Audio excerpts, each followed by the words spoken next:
बांग्लादेश की सड़कों पर यह आलम है, बमबाजी हो रही है, आगजनी जगह जगह पर की जा रही है। इनके वजूद का जो मकसद है वो खत्म हो जाएगा। गजवा हिंद और फिर वही फौजें जाके यरूशलेम फतह करेंगी वाली कहानियां भी खत्म हो जाएंगी, जो ये हमें सुनाते थे कि हम वो करेंगे। रेडिकल चेंज इसको कहते हैं ना, रेडिकल चेंज, कि वो एलिमेंट जो पाकिस्तान से मोहब्बत रखते थे, जो एक पाकिस्तान के हामी थे, उनका इस वक्त वहां राज है। जी, लोग तैयार हैं और बीच बीच में ईस्ट की तरफ देखते रहे। इस चीज पे गौर करें तो आपको आने वाले दिनों में जो होने जा रहा है वो खुद ब खुद समझ आ जाएगा कि ये होना है, ये पत्थर पे लकीर है। क्योंकि पाकिस्तान को प्रॉब्लम थी शेख हसीना से, इसलिए कि उनके टर्म्स जो है वो हिंदुस्तान के साथ अच्छे थे, तो हमें तो वो कभी पसंद ही नहीं आई। पाकिस्तान के साथ बांग्लादेश के ताल्लुकात हमेशा से बिटर रहे जब से हसीना वाजिद इक़्तिदार में आई थी, और हिंदुस्तान के साथ मोहब्बत की पींगें जिस हद तक बढ़ गई थी मैं बयान कर चुका हूँ। लेकिन जब ये पता चला कि एक डूबता हुआ ISI अब अपनी लास्ट एसेट तालिबान तो उनके हाथ से निकल गए, ISKP नाम के परिंदे को यहाँ लगाएगा, बांग्लादेश में जो यूज करेगा। और हम अब बेहतर जानते हैं कि लोगों की नंगी वीडियोस बनाने वाले गज़वे लड़ने जोगे नहीं है। जो हमारे जो इंटेलिजेंस ऑपरेटिव्स हैं वो पूरी तरह से फैले हुए बांग्लादेश में, ऐसी बात नहीं है। तो उनको ढूंढ ढांड के और निशाने इबरत बनाने की कोशिश अब की जाएगी। बांग्लादेश और भारत के ताल्लुकात में कोई खुशगवार तब्दीली मैं देख रहा हूँ। ये बिटरनेस जो है ये नस्लों तक चलेगी, कोई दो राय उसके बारे में नहीं। एक तरह से ये देखिए कि इसमें अमेरिका इन्वॉल्व है, इसमें पाकिस्तान इन्वॉल्व है, इसमें चाइना इन्वॉल्व है, इसमें टर्की इन्वॉल्व है, and everyone is involve and playing a game against India. देखिए, जो यूनुस जब से आए हैं उन्होंने इंडिया को प्रोवोक किया है कि आप सिंदूर 2.0 जो है वो बांग्लादेश को भी अब सम्मिलित करेगा, क्योंकि बांग्लादेश में यूनुस मियां कह रहे हैं कि भाई हम बांग्लादेश नहीं, हम ईस्ट पाकिस्तान है। तो अगर वो अपने आप को ईस्ट पाकिस्तान मान रहे हैं तो फिर आप सिंदूर 2.0 का कहर झेलने को भी तैयार हो जाए। सिर्फ एक को आप ब्लेम नहीं कर सकते। अगर आप अगर बार बार यही बात करते जाएंगे कि जी हमने तो इतने जहाज गिरा दिए, अभी हम और करेंगे, उसके बाद ये हमारी तो जी खुदाई फौज है, तो सर वो जो 54 के 56 इस्लामिक कंट्रीज है उनकी फौज क्या है? अगर पाकिस्तान की फौज बड़ी कोई खुदाई फौज है और पाकिस्तान की फौज जो है वो बड़ा जज्बा लेके इस्लाम का और लड़ रही है, जैसे इस्लाम ने ऐसा कुछ नहीं कहा है कि जाके लड़ना शुरू कर दो। रेडिकल्स जो कुछ मात्र थाउजेंड्स में थे, जब वो ढाका में पहुंच गए थे तब वहां की सरकार कुछ नहीं कर पाई थी, वहां की आर्मी कुछ कर नहीं पाई थी। और ये तो शेख हसीना की गवर्नमेंट के सपोर्टर्स हैं जो वहां पर लाखों और करोड़ों में, अगर वो सड़क पे आ गए तो यूनुस को भागना भी मुश्किल पड़ेगा। और ये जो फुटप्रिंट दिख रहा है उससे ये स्पष्ट हो जाता है कि भाई अब ऑपरेशन सिंदूर जो 2.0 होगा वो 2.0 बांग्लादेश से ही आरंभ होगा। इसीलिए लेकिन फिर भी हम हर चीज में जो रिलीजन का चूरन बेच रहे हैं सर, हम वो बेचना बंद कर दें। जैसे हमने पहले भी बात की थी कि हम पहले अपने आप को तो सही कर लें, दूसरे को हम इल्जाम देंगे। आपका क्या है, बार बार कहेंगे कि हाँ जी हमने तो ऐसा कर दिया वैसा कर दिया, हम ऐसा ये लड़ सकते हैं वो लड़ सकते हैं, तो आपका ख्याल है दूसरा क्या चुपचाप बैठा रहेगा? फिर जाहिर है फिर वो भी यही कहते हैं कि अब देखिए यूनुस ने शूट एट साइट ऑर्डर्स दे दिए हैं, तो इसका मतलब क्या है कि उनको मालूम है कि प्रॉब्लम्स उनके लिए भी पड़ने वाला है, इसके लिए वो वहां पर एक तरह से तानाशाह जैसा बिहेव कर रहे हैं। जी अभी हमने ट्रेलर दिखाया, पिक्चर अभी बाकी है मेरे दोस्त, वो शाहरुख वाला डायलॉग, तो सर वो भी फिर वही बात करते हैं, तो सर फिर आप लोगों को बुरा क्यों लग जाता है? बस आप अपनी तैयारी कीजिए ना। आप लोगों ने तो पहले इतनी जबरदस्त जंगें लड़ी हैं, तो सर अब क्या किस बात की घबराहट है? आप भी यहाँ पे सही अपने शुरू हो जाए काम करना।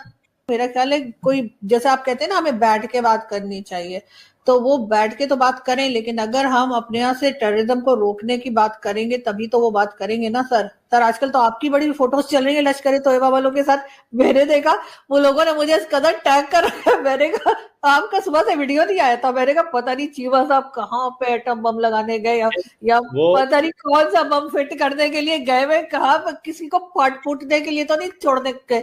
तो आप सुबह तो थे नहीं ना सर, तो प्लीज एक जो है ना ट्विटर पे एक हेलो जरूर लिख दिया करें ताकि हम लोगों को पता लगे। तो सर ये लश्कर तोयबा वालों के साथ आप कर क्या रहे हैं और ये है कौन लोग? वाकई में लश्कर तोयबा के इतना लोगों ने आपको टैग किया, आपके थिंक टैंक की फोटोज लगा लगा के मैं तो परेशान हो गई।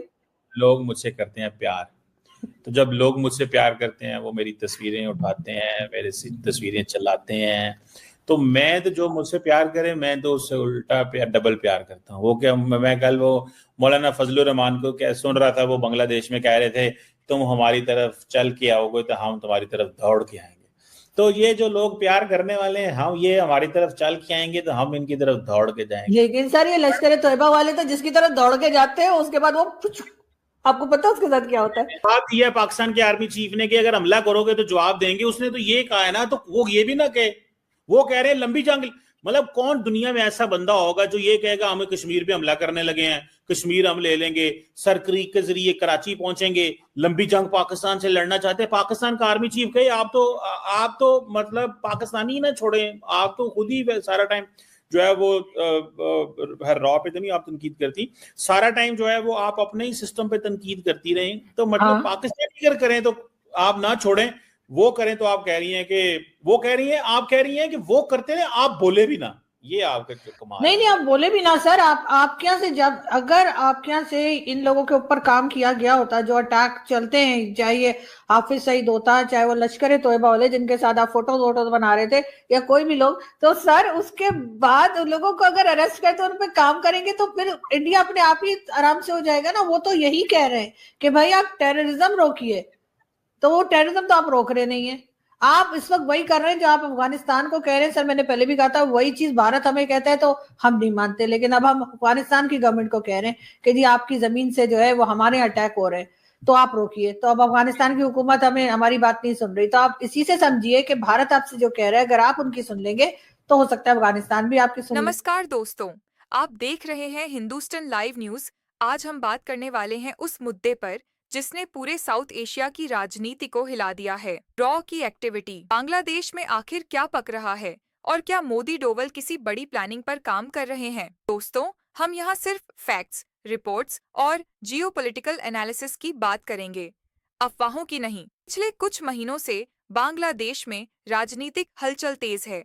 सरकार पर दबाव, जनता में बेचैनी और विपक्ष का आक्रामक रुख, इन सब के बीच भारत के लिए यह स्थिति बेहद संवेदनशील बन जाती है, क्योंकि बांग्लादेश सिर्फ पड़ोसी नहीं बल्कि भारत की सुरक्षा, व्यापार और पूर्वोत्तर स्थिरता का अहम हिस्सा है। सोशल मीडिया पर जैसे ही किसी पड़ोसी देश में उथल-पुथल शुरू होती है, एक नाम ट्रेंड करने लगता है, raw, research and analysis wing. लेकिन तो रॉ का असली काम है सीमाई सुरक्षा संबंधी जानकारी जुटाना, आतंकवाद और तस्करी की गतिविधियों पर नजर रखना, क्षेत्रीय राजनीतिक घटनाओं का आकलन करना। रॉ किसी भी देश की राजनीति चलाती है, ऐसा कोई आधिकारिक प्रमाण कभी नहीं मिला। इनमें सुरक्षा रणनीति की बात आती है तो दो नाम स्वाभाविक रूप से आते हैं, प्रधानमंत्री नरेंद्र मोदी और राष्ट्रीय सुरक्षा सलाहकार अजीत डोभाल। पहचान स्ट्रॉन्ग सिक्योरिटी अप्रोच के लिए है। इसी वजह से लोग मान लेते हैं कि पड़ोसी देशों की हर हलचल के पीछे मोदी डोभाल की कोई बड़ी चाल होगी। लेकिन सच्चाई यह है कि भारत आमतौर पर स्थिरता, शांति और पड़ोसी देशों के साथ सुरक्षित संबंध, इन पर ही ध्यान देता है। वाली बातें ज्यादातर सोशल मीडिया की अटकलें हो तो असली स्थिति क्या है, जिन मुद्दों पर एनालिस्ट नजर रख रहे हैं, संभावित नई राजनीतिक सेंटर लाइन, कट्टरपंथी समूहों की हलचल, इंडिया बांग्लादेश बॉर्डर पर तनाव, व्यापारिक और सुरक्षा समझौते, इन सब का सीधा असर भारत की सुरक्षा और क्षेत्रीय स्थिरता पर पड़ता है। भारत की प्राथमिकता सामान्यतः यही रहती है, पड़ोसी देश स्थिर रहे, सीमा सुरक्षित रहे और चरमपंथ विस्तार न पाए। इसलिए भारत स्थिति पर करीबी निगरानी तो जरूर रख रहा है, लेकिन किसी बड़ी गुप्त योजना के ठोस सबूत सामने नहीं है। बहुत सी बातें सिर्फ ओवर स्पेक्यूलेशन हैं। यह था हिंदुस्तान लाइव न्यूज का ग्राउंडेड जियोपॉलिटिकल एनालिसिस। अगर वीडियो अच्छा लगा हो तो लाइक, शेयर और सब्सक्राइब जरूर करें। मिलते हैं अगले वीडियो में। धन्यवाद।